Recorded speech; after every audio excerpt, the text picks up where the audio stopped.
Hello, D&Ders, RPGers, Game Masters, and such. Today I'm going to talk to you a little bit about The Star in the Void, right? So, first of all, it's a pretty cool book. It actually is the same size as the White Stars, as far as digest size. And I picked this up a while ago, and I didn't really do a talk about it till now, okay? There is one review I must mention. This gentleman right here made a review, I guess it was... over 4 years ago, I guess this was made, right? The only problem is that he hasn't really shown any pictures in it, and that's the reason why I'm redoing it, I guess, or saying, or adding my 0.2 to the whole thing. There's also, just to kind of let you know, you can get it up at Drive-Thru RPG. The book itself, if you just get the soft cover, which I highly always suggest getting the hardcover. If you're a collector like me, you might as well get them so they match all the other ones I have, which is kind of crazy, but yeah, I got the whole thing. So if you're going to get it, have fun, right?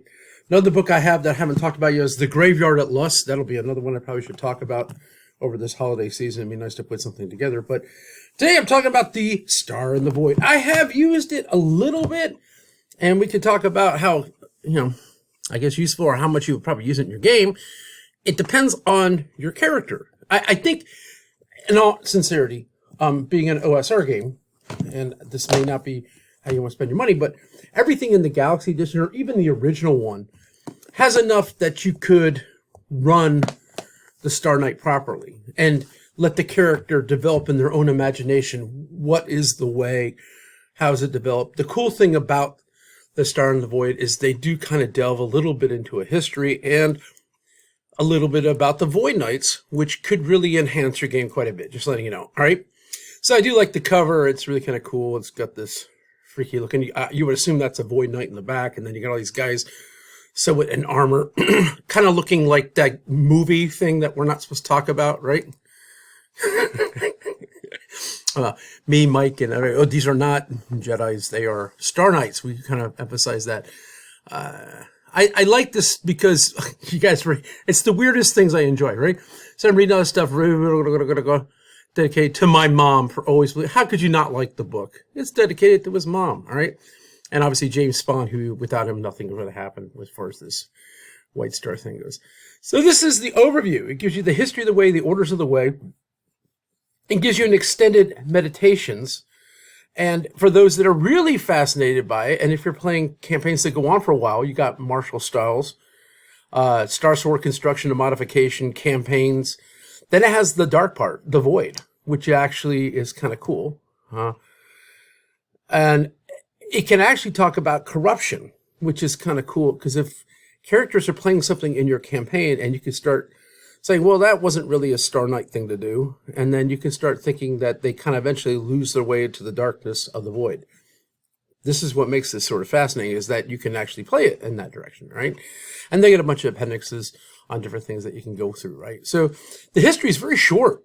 I'm not going to read it to you. I kind of would like for you to get the thing because I don't want to take it. But they have it's like really 2 pages, kind of gives you enough of the background. Essentially, no one knows where it came from and how it got there, but it's there now, right? And they cut the orders up. Now, the Star Knight is the same as what would be in the Galaxy Edition, pretty much. These guys, I play in my campaign, only the Star Knight can use a Star Sword. No one else can use one. And I know in the last couple of Star Wars movies that all of a sudden Finn's got the lightsaber and all these, I'm just like, really? No. You know what I'm saying? I think you cut your arm off if you're using it. So I have in my campaign, only Star Knights get the Star Sword. And then the contrapositive of that is they cannot use any other weapon that is like laser guns and stuff. They have to use like crossbows or bows, but they get to use the big one that does the most damage in melee. And so kind of balances out. That's how I see it. Like a mercenary, I don't know let them use the Star. They can use other things, like there's like, energy whips and everything else, but they can't use the Star Sword. So I make them super special like that. They have the same progression for meditation advancement. And these are the same pictures that are in the normal, the original White Star that they have for these things. So he kind of lifted things that were already there and put them in this book, which is kind of cool. I like the way that's, and this is a preference for me. The paragraphs are small. They bold out what they're going to start talking about. This is something I really like because it's easier for me to find because I'm scrolling to find things. And the paragraphs are fairly short. It's not like a run on. This is one of the typical OSR things that I notice is they try to kind of keep things easy to catch for the eye. And the book is well written like that, okay? And then they have different ways of cutting up the way. You just don't have to be a Star Knight. You could be a mystic, all right? So they give off a little bit of their martial prowess for being a little more spell heavy. As you can see, they get a little more spells in the beginning. So basically it's a +1 on these things compared to, let's just look at 4th level. You get a 3 and a 2 here if you're a mystic. And if you're a Star Knight, you get at 4th level a 2 and a 1. So obviously you get an extra 1 on each level. So if you want to play something that's more spell heavy, obviously you can do a mystic, right? This is kind of makes it fun, right? And, you know, they can do their things, but like I said, they don't get the base to hit bonuses the Star Knight would have, not as much. And then you can have a Star Pilot. This is where I kind of like, I don't know. I don't know how to say this, kind of a weird. I get it. I just don't know why. I guess you would pick it. This is where I think there's like I think it's a stretch. Well, some people might want it. It's OSR. You can do anything you want, right? So a Star Pilot is someone that's using the Force to actually help pilot or navigate or fight in a fighter pilot. Their advancement in meditations is much slower, right? It's the same as a Star Knight, except your ability is more on flying or fighting in a starship. Okay, I guess you say, right? I don't think this is a class I would ever use personally because I don't know, it doesn't make sense. And the way Adept is they have a different role, a different original class, and then they also use some powers of the way. So therefore, there's an increase in their experiential points as far as a climb, right? So. And once again, it's either one of these things like, oh, I want to be an aristocrat, and, you know, I want to be a way adept aristocrat. Then you can just, okay, but you have to go up levels. You have to grab another 1,000 to get the 4th level or whatever. I mean, it's like, I can understand it. Once again, I don't know if you should split the heroes that much, but it's there if you want it. If that works for your campaign, then it works pretty well, right? So once again, you could do the alien Star Knights. Yay, because, you know, obviously Yoda was an alien, I guess, in a sense, right? Once again, these are things that you would incorporate your thing. The bonus, the climb's a little harder because they get a little more fun stuff with it. And then Alien Knight, Star Knight classes. And then you get to pick the race. So aquatic, avian, angry, go to the berserk mode, and armed. And then they got this mousy looking thing here, which is kind of interesting. Like I said, I don't think it'd work for my campaign, but it's nice that it's there for people that would want to play a raccoon that has a star sword, right?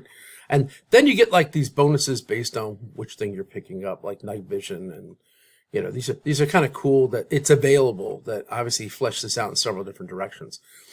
Now it goes to the standard meditations. There's more in here. It's cool they highlight the ones by making them italicized, the ones that were not in the original thing, okay? So you got to look at when these things were written, just to kind of let you know, like this, obviously, this guy was written first. This one, its copyright is, of course, it's not there where I can see it, because that would be convenient. This one obviously came out before the Galaxy Edition. So some of these may be in the Galaxy Edition. I didn't really cross-compare to see what the deal was, right? But they got a ton of meditations, and I always like the fact when they put the meditations in order according to level. God, it's like, remember Advanced Dungeons and Dragons? That's what they did, and you said, that's kind of cool. You said, okay, I can use second level spell, and they're just in one section. I hate how they redid that in 5th level. They have them all mixed in because everybody's using different spells. But that right there gives me a bonus in my book. What can I pick out of the first level? Then you have those that you can pick. I think it's just a smart way to organize it, right? So you get plenty different meditations to do things. And obviously, you can cherry pick, look for what you want, of course, with DM approval. I sometimes let them do a burn. That can be something where they try to reach higher and they have to do a saving throw and they can lose, you know, wisdom points if they try to overreach, right?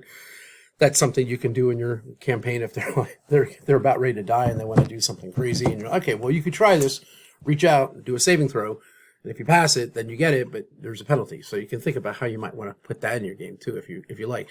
So they got the martial styles, and this is kind of cool. Unfortunately, I haven't played a campaign long enough. I think I have one coming up with Chuck and Mike, where we're going to probably incorporate this. Chuck is going to be a Star Knight, so he's going to probably take in some of these things. And then they have different styles of play, and they give you fancy names for them, okay? And it talks about how you can basically, it's defensive style, attack styles, and different things like that. It's kind of cool. I like that, because then you can add a little more depth to the character. If people add more depth to the character, the more they like their character, the more it seems unique. So I can see where this is kind of cool. And they have, oh man, they have 8 different styles from what I can see, right? 1, 2, 3, 4, 5, 6, 7, 8. And then, so then they can use, it's cool because, I mean, I read it, I thought it was very, very interesting how they kind of flesh them out, them all a little different. And it makes it sort of fun, right? And then they have blade drop tech. They have the different blurring strike, deactivate. This is so fun if you're like into this type of a character. Now, I've played one time with Frederick Rourke. We played it, and we didn't have Star Knights. We did more of like an Aliens kind of thing, which I thought was sort of fun. And I could see where sometimes when you go into this, it gets a little, you know, there's like mystical fantasy, and then there's just like, well, you're in the future kind of thing. Kind of very, it depends on what you like. And so, but if you're going to do this, it's nice to have a resource you can pull from if you want to put in your game. This guy looks like he's all, but this looks very medieval. It doesn't look like a sorcerer, but I'm not going to argue these things. Maybe the boots. Right? So they talk about how they're constructed and how you can construct it and putting them together. Of course, it could blow up and kill you if you if you do it wrong, which I think is kind of cool because you would think they would blow up. You know what I'm saying? And then you can modify them so they can do more damage and different things like that. Or actually, you know, this is kind of cool things you could do. But then again, if you screw it up, it blows up on you, which, you know, like everything's a risk, which is sort of fun, right? And then they give you some ideas of how to do this, incorporate this thing in your campaign, all the Star Knight stuff, which is totally awesome because you have this, you got like, how do I stick this in, all this extra history and stuff? And they come up with the idea, one of the few, one of the many. So you're one of the few remaining Star Knights, or you're one of many Star Knights. How would you go about doing this? And you could like make a police force or keepers of ancient knowledge. You get the idea. Just enough to trigger your mind to figure out what you want to do in your campaign, or mix and match, or sometimes it's this, sometimes it's that. But it's kind of cool. They put it out there in little bites that you can put it together the way you feel it works for you, right?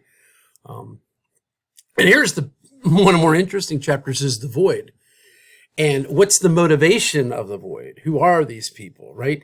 Like I wrote this big thing about the Void and Telemachus, and I think that was strictly based off of the original one, because he has a nice little history, James Bond. I just took it, kind of ran with it and made it a little thicker and made a hierarchy and all sorts of stuff because I wanted it to feel more real to the people in the campaign.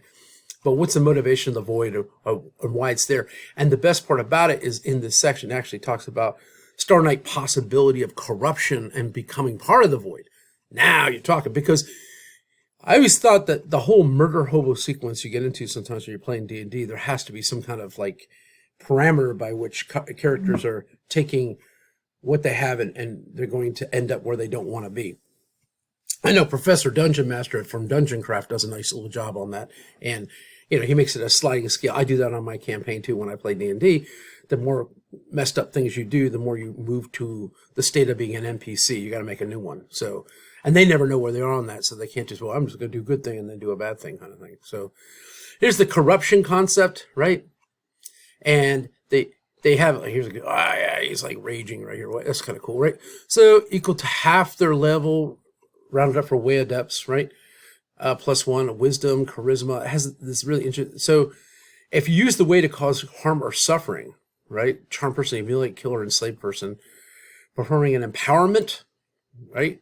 Or swapping a meditation for an unprepared one of equal level. These are all things that can mess you up. Like if you prepared a bunch of meditations and now you're changing your mind, like you didn't believe the way told you what to pick, and you're basically changing what was supposed to be. Yeah, that's kind of cool, right? You think about that. It's kind of a nice way of doing it. And so it's a way of kind of putting that in the campaign, right? And some people may not like it. I think it adds to the character is supposed to be a very, very noble knight, essentially is what it is. What do you do when you go off the roll, right? And so they talk about Eclipse Knights, right? Yeah. They can reach a stage where they're feared by their brethren, who walk with them, mistrust by allies and enemies both. So it's kind of cool. Like you're on the way to darkness right there, man. You're stuck, right? So it's kind of a weird thing. I guess if anybody, well, I mean, I'm trying to think of a Star Wars reference that would be close to somebody like this that wasn't actually hooked up with Sith. Yeah, I don't know. I'm trying to think of somebody, but I don't know. But the idea, once again, these guys are, stuck. And then you can remove corruption if you want, or you can say it's just permanent. This is where you are. You walk this way, you're stuck there, right? Talk about how, I mean, most of it's like a sacrifice, or you get stuck on a pilgrimage to go do something to redeem yourself. That's the hero's journey. So if you're going to play it, that's the way you should. I mean, I'm not going to tell you how to do it, but Joseph Campbell, hero's journey, he's got to change something within him to recover himself or herself, however you want to play it. I think that's an awesome campaign, because then the person's trying to figure out what it is. Then you can go through, they have their the Void Knights all expanded. You can look at this, and then a nice groovy picture. Love the pictures, right? And then you could go into the different things called empowerments. Now, this is kind of cool. Like, you could think of this, a Star Knight has the ability to use an empowerment. Empowerment's using your will and not the will of the way. So what's really kind of cool is that if you're in a campaign and they want to do something, and you don't have to necessarily tell them that that is actually an empowerment, not part of the way. You can say, well, you could try that. Let them try it, and then say, well, it was actually an empowerment, and this is what happens. So they go list these things like aura malevolence, cause fear, invoke pain, void choke. These are all cool things. As you can see, they're fun, and I don't know, you could actually maybe run a Void Knight campaign if you wanted to. If you wanted, I think that's a little dark. I try not to do any campaign that's like that evil sense, right? I always think it's best to stay on the positive note of things. That way, it's a reward for doing right. I mean, maybe I'm old-fashioned, I guess. But they go through a whole slew of these guys. And surrender to brutality. Oh, level 3. Look at this thing. It's like an entropic infection. Fall into entropy eventually, and the power of the Void Knights simply speeds the process along by riddling a target with disease and infection. Dang, that's dark. So I don't know if you really want to play a dark character, but wow, some of these are kind of cool, right? It's a matter of choice. Like I say, I want you, if you're going to get it, I'm just letting you know what's in it if you purchase it, right? Our tools like ourselves, but extensions of the way. Only items that serve the practitioners of the way, right? So it goes through a nice little thing. And you can do double sword, training star sword, star lance, star tanto, whatever that is. I have no idea. But the idea behind it was like, these are interesting things you can add, right? Which makes it so much fun if you're going to develop these characters that are using the way, okay? And then you can find special items. These are all in here. Obviously, we're up in the 60s as far as the pages, right? And then you can have ships of the way, Merlin-class Star Cruiser, Star Knight Battle Cruiser. This is kind of cool. They put these in here, which makes it kind of fun. Like you could say, wow, a Warhorse of the Star Pilots. And so you could say, what kind of ship would they have? This is here, obviously, for your to flesh out your ideas.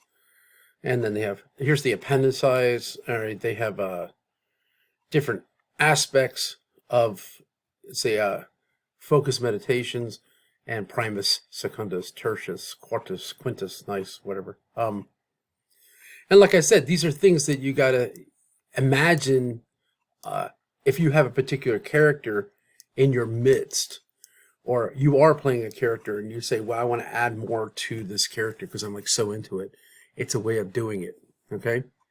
This goes on, and I know I'm getting long on the time here. So, and like I said, like any OSR game, the best part about it is like nothing's etched in stone. You could pick, and you're able to modify, make it work. I agree with your game master how you're going to play it. But there is so much in this book, and it's nice. And I think you get, for what you pay for, you get a whole lot to add to the game that you're playing, right?